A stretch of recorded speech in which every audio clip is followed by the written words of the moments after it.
It's still a pretty rough spot in the PC gaming and building space, with pricing so completely out of whack for graphics cards and memory alike, making upgrading those things pretty difficult. I mean, borderline impossible.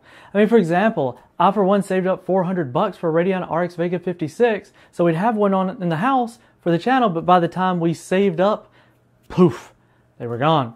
So we're left wondering what to do. Well, me personally, I upgraded my audio to a Bose Companion 5 system.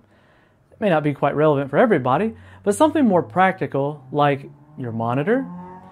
If you're still running something like the R9 390 or better, or even a Fury class card, then 1440p gaming is a reality. Of course, with some settings dialed back on more modern games. That's where something like the Pixio New PX277 really comes in. See, if you're on a smaller 1080p panel, even if it's 144Hz, there's a lot to look forward to with this upgrade path. For starters, it features a gorgeous 2560 by 1440 AHVA panel with a wide 30 to 144Hz FreeSync window, meaning you don't have to push crazy high frame rates to get the benefits of tear-free gaming. And if you were to drop below the 30Hz window, then you're treated with Radeon LFC, or rather low frame rate compensation. Out of the box, you get the monitor, the stand, as well as a display port and power cable.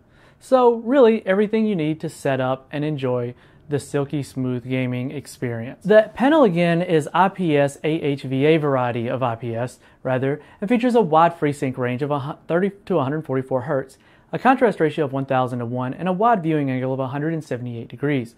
But a little disappointing in numbers, but rather not in practice, is the 6 millisecond response time.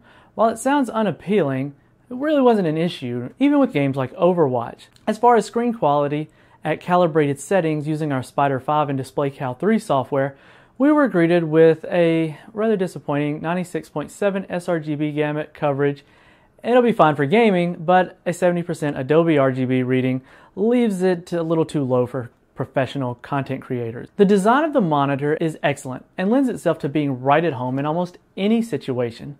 The bezel-less design is beautiful with only a small border around the panel, which makes it excellent for those wanting to use multiple monitors without having that huge gap between them. Control buttons along the bottom right side of the screen are easy enough to use, and navigating the OSD is easy with no real complaints. The stand is elegant, but very basic, offering only tilt functionality. However, it does have a VESA support on the back of the monitor to allow for monitor stand upgrades like their PX400 base. The rear input is good with a built-in power adapter, meaning there's no real need for an external brick to wrangle and figure out how you're going to manage that thing.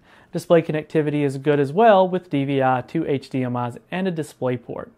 This monitor does feature something that I thought I would never be saying: good built-in speakers.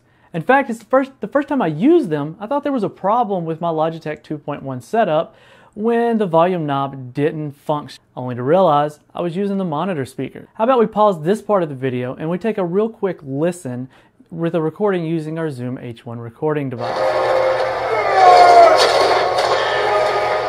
And at the old world's heart stands the Empire. Karl Franz must prove worthy of the Warhammer.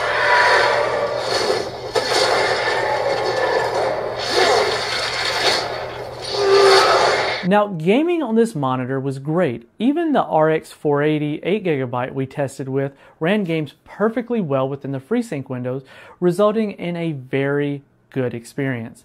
Even the R9 Nano offered up a wonderful time, even with its limited 4GB of VRAM.